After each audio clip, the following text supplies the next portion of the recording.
Now we start from where we left, right? I was telling you about the Meraj of Hazrat Muhammad Sallallahu Alaihi Wasallam, and I threw light on a few points which had to be clarified. Common people are told by the mullahs that it was a physical, bodily ascent to heaven. So I'll discuss only that part to begin with. But there are other aspects which have also to be discussed. We'll come to them later on. Commonly, people understand or told by the mullahs that there is one Isra and Meraj, one and the same thing. According to their understanding of the Quranic reports and the Hadith, Hazrat Sallallahu Alaihi Wasallam went to Jerusalem first, and from there he was taken up to the heavens, and he reached Sidratul Muntaha in the same trip. While in fact there are three distinct separate incidents in which Hazrat Muhammad Rasulullah Sallallahu Alaihi Wasallam was shown this miraculous experience, given this miraculous experience, which was definitely more than a kashf, a vision, because it was just like something happening to you in the broad daylight, and less than the physical movement, because no physical movement was involved, nor the account of what happened but passed during his journey bears to the fact that it was a physical experience. So Hazrat Masih has described it to be a kashf which is unique in its quality, its clarity, which no other prophet ever shared. But let me remove the first misunderstandings and then I'll come back to this. There is not just one Isra. Isra is mentioned in Surah Bani Israel, or you call it Isra, Surah Isra as well, yes.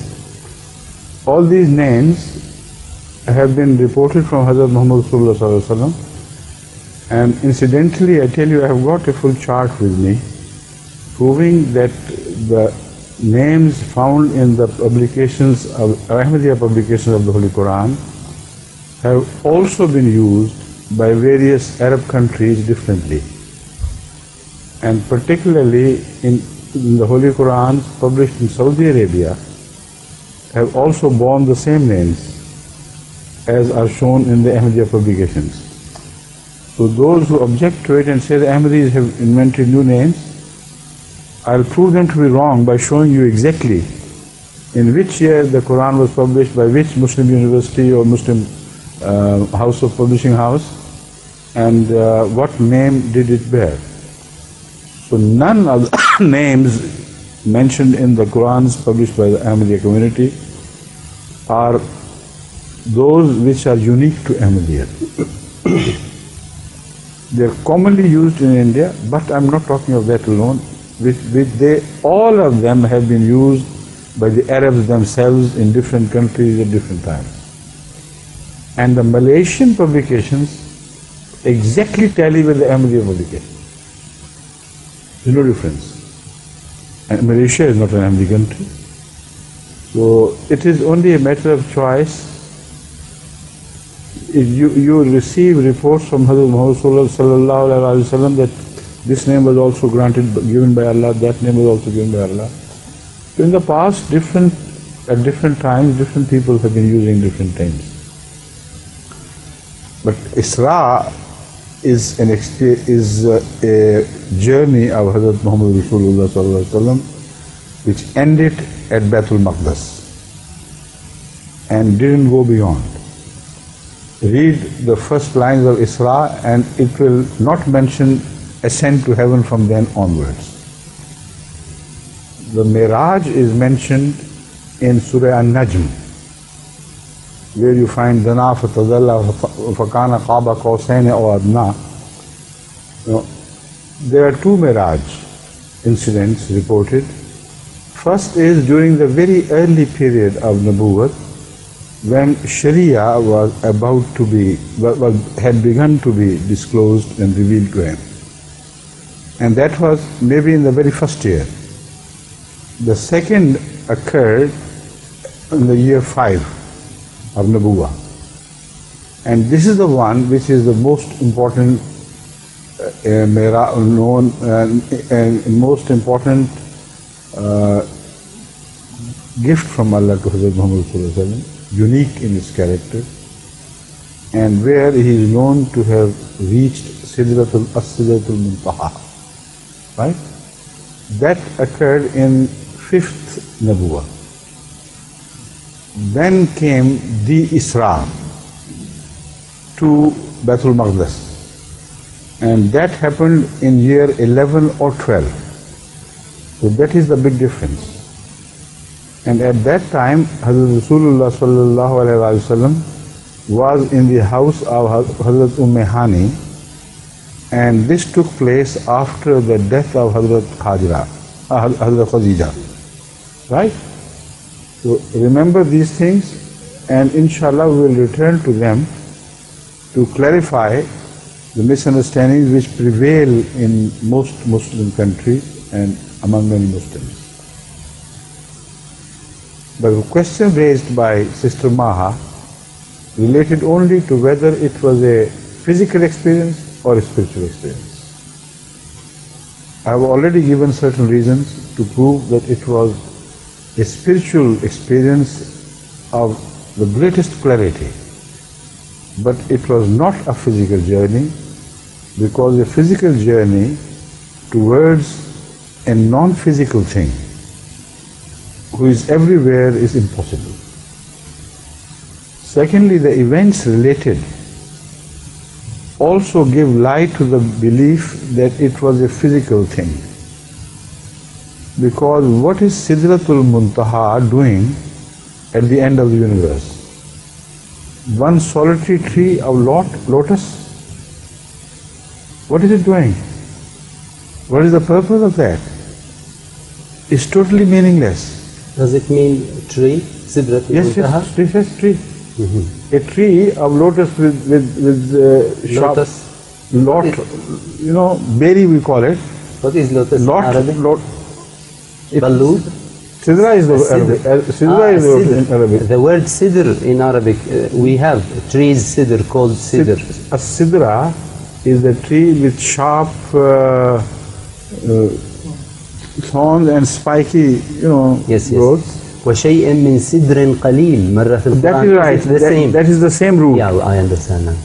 You see, sidr, when it grows in wilderness, you refer to it as sidr. Yeah. And they are small seeds having a small stone inside and a delicious but very thinly coated material around, which when ripens turns red in color or pinkish in color. Is it eatable? Of course. And is it big like that? It can grow be big as big as that. We call it in Arabic التين الشوكي. التين الشوكي, yes. And in the common Syrian language, this is not shawki. Sabbara. We call it التين الشوكي. No, this is not that. It is ripened with the black stones in it. Black No, this is not this. This is a different thing. This is very popular in the Gulf area.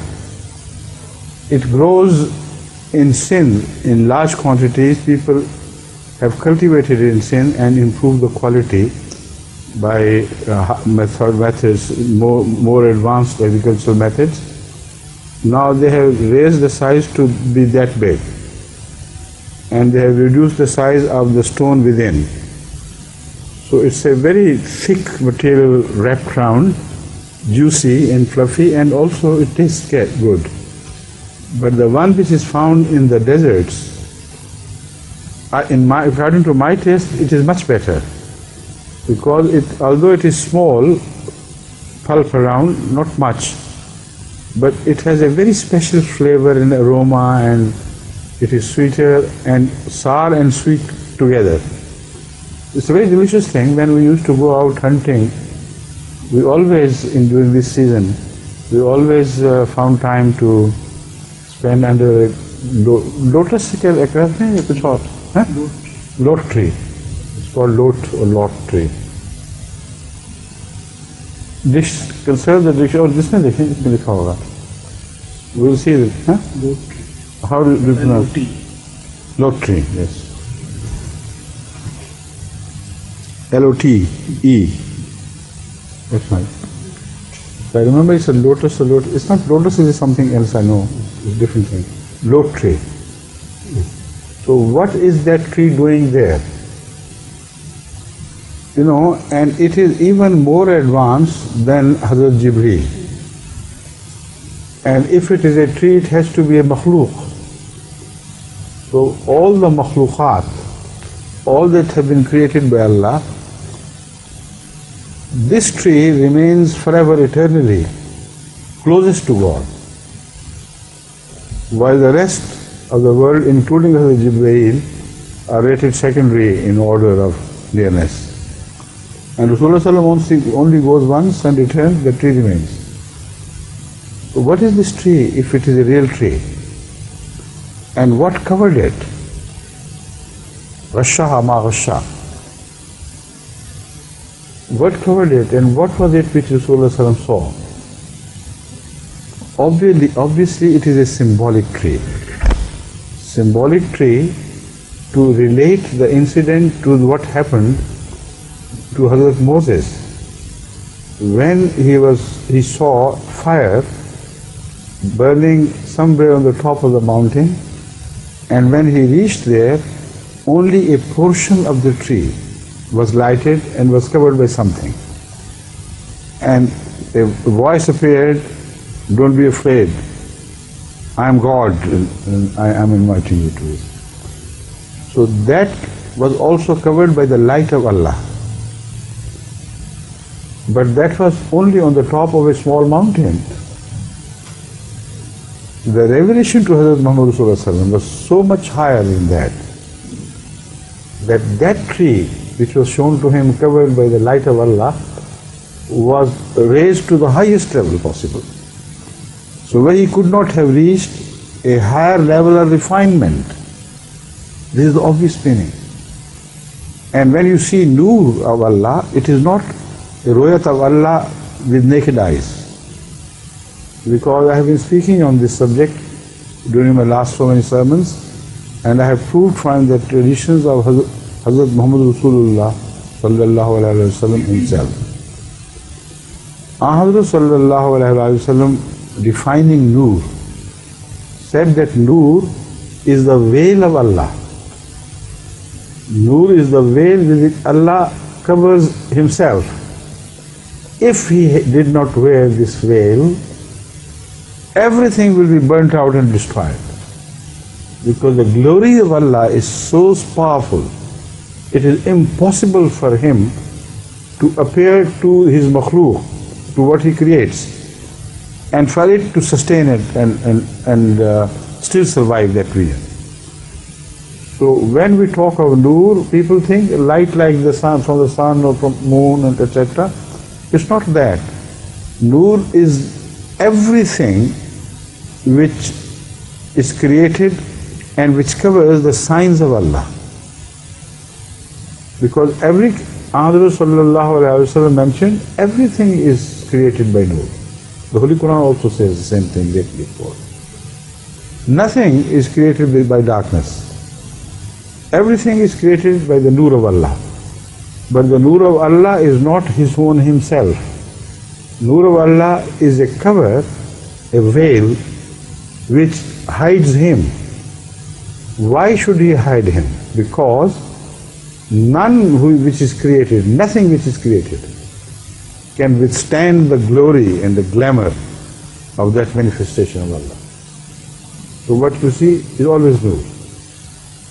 It was not Allah in the tree. It was the Noor of Allah, which was being seen by Moses and which was also shown to Hazrat Muhammad sallallahu alaihi wasallam. But the difference between the two is so big. One is on the top of the mountain, the other is on the very end of the universe, So that is also what should be kept in mind. It is not a physical experience at all. Now we turn to the question of distances involved. I raised the question, how far is that? Now, unfortunately, the mullahs have not the slightest idea about the distances involved in the known universe, in this material universe.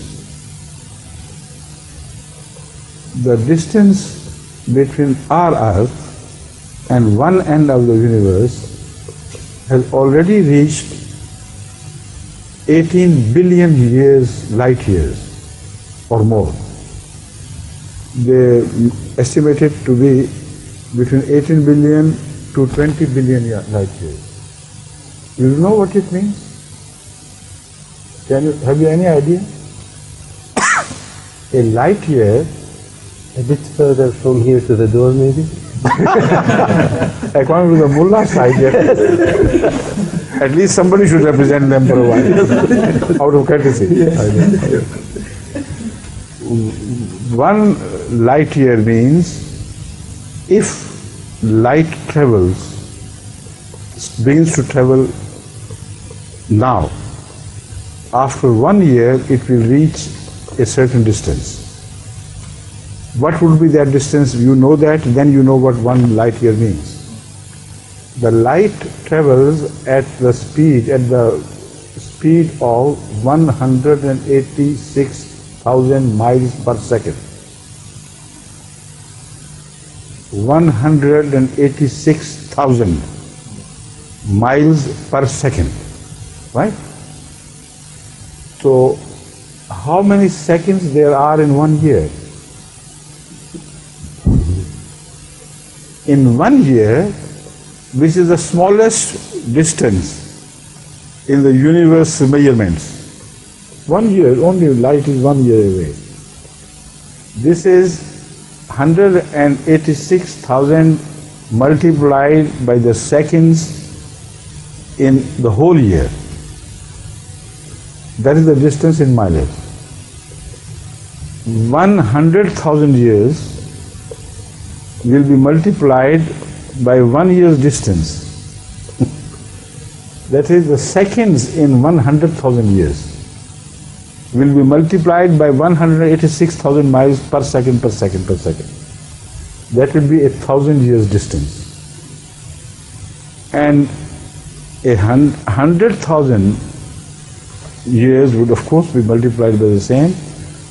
And 1 billion years, you know how much it is? 1,000 million years. 1,000 million years make 1 billion. So multiply, first count the seconds in 1 billion years and multiply it with 186,000 miles per second. Not per second, but just per second. The edge of the universe is constantly moving away from us. So when I said it was estimated to be, as I speak, already it has moved away by thousands of miles. But the edge of the universe, as I began to speak, happened to be somewhere at a distance of 18 billion light years. Right? 18 billion light years. That is to say, if a man begins his journey today, this moment, moving in the direction of the end of the universe, riding a ray of light, traveling at a speed of 186,000 miles per second, it will take him 18 billion years to reach the end of the universe. But when he reaches there, there will be no end of the universe at all. Why? Because it is moving away further at a speed of 160,000 miles per second. It can't move away at the speed of light, because nothing on earth, as God has created things, can move at the speed of light. Only light can move. And this is the maximum speed of light. It is impossible for light to travel beyond that. Because it has a material existence. Light, however light it may be, has a form which can be expressed in terms of photons and other material, which is of course matter. So matter cannot travel beyond the speed of 186,000 miles, and it can only travel that fast if it becomes light. The body, material body, cannot travel at that speed. Impossible. Because as it approaches the speed of light, it is pressed together and flattened into nothing. Nothing can exist at that high speed in the form of matter, because at the pressure of the speed would flatten it until it will become just a plane, nothing more. So the maximum speed granted by Allah to the material bodies is the one at which the universe is expanding.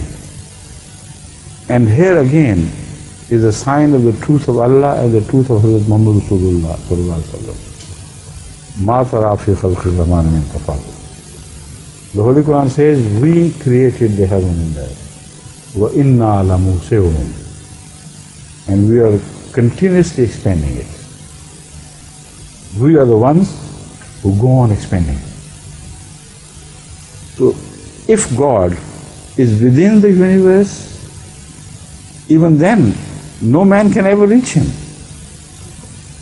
If Sidratul Muntaha happens to be somewhere very close to the earth, then this journey doesn't mean anything.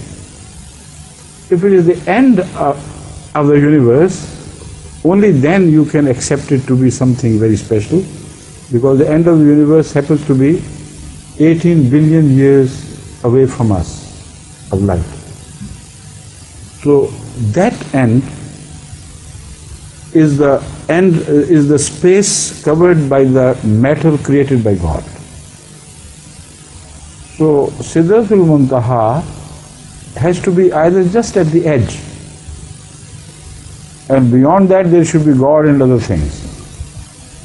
But we are talking of the Holy Quran's verse having been revealed around 1400 years ago. In 1400 years ago, if it was a material Sidra seen by Hazrat Muhammad Sallallahu Alaihi Wasallam, that material Sidra has been engulfed by the expanding universe. Because multiply 1400 years with 160,000 miles per second, and the outcome is the full distance by which Sidratul Muntaha has been left behind by the expanding universe. وَإِنْدَهَا Jannatul Mawa, that Jannatul Mawa is also covered by this expanding universe. So what Rasulullah Sallallahu Alaihi Wasallam visited becomes a short distance now in comparison. Things have changed, and the Jannatul Mawa is already a part of this universe. It's not something separate. Do the mullahs believe in these contradictions? Can any sane man, even for a split second, believe in such absurdities? It's impossible. You see, if this is what they believe in, then the very concept of God and His Word and His creation will be thrown overboard, nothing would be left. At that speed, nothing can move. And Hazrat Muhammad Rasulullah Sallallahu Alaihi Wasallam, if he is told to have been moved along the speed of light, first of all, it's impossible. Why impossible? Despite the fact that Allah is Qadir, Qadir over everything, He has not created a universe like this. It's against the creation of God. So it is impossible. But how many seconds He must have journeyed? The journey finished within one night. The maximum time is given 12 hours, right? So in 12 hours, if he travels, it is 1/700 some part of the journey of light in one full year. How much could he reach? Imagine how short the journey becomes. Because multiply 12 hours into seconds. 3,600 seconds make 1 hour. So multiply 3,600 by 12. This is the maximum distance Rasulullah sallam. No, not the maximum distance, because he took time in coming back again. It was 6 hours distance only. What a big idea it is. Is this what you call a miracle? But the miracle is the reality of things, not this story-like imagination of the mullah. The miracle is that whatever man can reach, it was shown to him by Allah in one night. And God is everywhere. He doesn't take time to travel according to the speed of light. So it was God who descended with the information upon him. And sometimes the journey is described like this. You move along the plain which is reaching a place, but you say, Cairo has come, London has come. What has come is you. But you say London has come. So it is an expression. God descends on Hazrat Muhammad Rasulullah sallam. He came with all the information. And it is not that he was at the end of some place. Then Subhanallah asra bi abdihi, which means he was along with him. He was not traveling towards him. Asra bi abdihi laylam min al-masjid al-haram ila al-masjid al-aqsa barakna hawla. Allazi barakna hawla. Asra bihi means God was carrying him, was along with him. Towards what? He was there. So if you try to translate this experience in physical terms, it becomes impossible. It cannot be translated into physical terms anywhere. But let's leave it here for the time being, because tomorrow I'll give you the full picture actually as to what happened.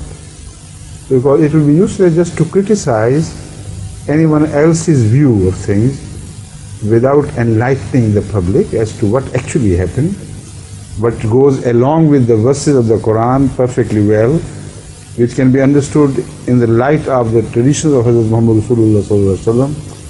So what happened, how many times it happened, how could it happen? Again, the physical explanation simply cannot hold water in any case, whether you talk of Isra or Meraj. Because the Holy Quran says, Subhanallazi asra bi abdihi laylan min al-masjid al-haram ila al-masjid al-aqsa allazi barakna hawlaha.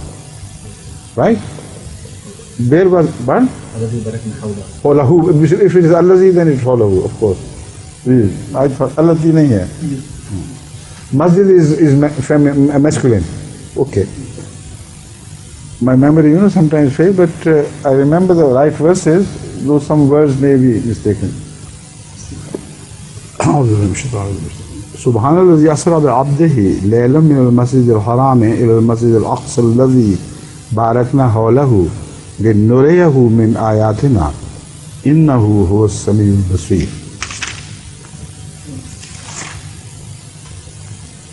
After this, there is no mention of heavenly rise. Masjid Aqsa and no more. Linuriyahu ayatina. But the point I am raising is this: at that time there was no Masjid Aqsa in existence in Palestine, and the mullahs even have forgotten the history of Islam and history of of the places which they dwell, where they belong. They don't know that at the time of the revelation of these verses, this place, Temple of Solomon, Solomon's Temple, which is referred to as Masjid al-Haram, Masjid Aqsa, Al-Masjid Aqsa. It had been demolished and it stood in ruins at that time. In fact, it had become the dumping storage of the whole city. Filth was thrown there, and there was a mound, growing mound of filth and bricks and things. Because after it was demolished, it was not rehabilitated until Abdul Malik it was, I think, who reconstructed it. Yes. Hazrat Umar, Radiyallahu Ta'ala Anhu, when he conquered this area, at that time, till that time, there was no mosque. It was built later on by Abdul Malik, then Marwan, I think it was. We will also consult that, and I'll come back with correct, exact information. So what is Allah telling Hazrat Muhammad Sallallahu Alaihi Wasallam? If that is the journey towards that masjid which is not built, then it couldn't be a physical journey anyway. It must carry some meanings. And to these meanings, inshallah, I'll return tomorrow or some other time. But I want to explain everything once and for all. All aspects of this should be brought to the knowledge of our viewers. In future, inshallah, no mullah will be able to deceive them regarding the true meaning of the Quran. MashaAllah. You see, we sometimes when we ask you, we imagine that there can never be any end for any subject inside. For the others it's okay, but for the one who is going to translate, he is in fear all of the time. I'm awfully sorry. Or to you too, say the same thing. Can we understand it to be the shajara, the tree of law? No, I'll explain that later on. Okay. But it is not a material thing. No. It is, this tree is a symbol of something. No. And it is a symbol of the greatness of Hazrat Muhammad Sallallahu Alaihi Wasallam. No, no. Much beyond the greatness of Moses. Moses, no. No. I asked him to produce a verse of the Quran which speaks of that a portion of the tree having been lighted. No. In case of Hazrat Moses, Ma Ghasha, No. it did only a portion of the tree. Mm-hmm. And the tree was also comparatively lowly placed. But in case of Hazrat Rasulullah Sallallahu Alaihi Wasallam, the whole of the tree was covered. نعم. At a much higher place. نعم. So two comparisons. This means that this tree is indicative of human requirements, material requirements for man. نعم. The Sharia of Moses did not cover everything man required. نعم. And the Sharia of Hazrat Muhammad Sallallahu Alaihi Wasallam was to cover everything the man required. So this was a symbol of material. نعم. All that materials require have been provided in the Holy Quran in the way that descended upon Hazrat Muhammad Sallallahu Alaihi Wasallam. So they give us a sign that the time is okay, over. Shall we start from here tomorrow, inshallah? So tomorrow we can, I have to explain first whole pages. All right, I'll give you time to explain. And then if we are left with time, then I'll get Of course there will be a time. The verse is, نعم. فَلَمَّا أَتَاهَا نُودِيَ مِنْ شَاطِئِ الْوَادِ الْأَيْمَنِ فِي الْبُقَّةِ الْمُبَارَكَةِ مِنَ الشَّجَرَةِ. Al-Buqat al-Mubaraka is only a portion of the shajar. Al-Buqa al-Mubaraka min al-shajara itself. Min al-shajara. Not where. Not the whole shajar. Naam. Naam. Okay. Assalamu alaikum. Wa alaikum assalam.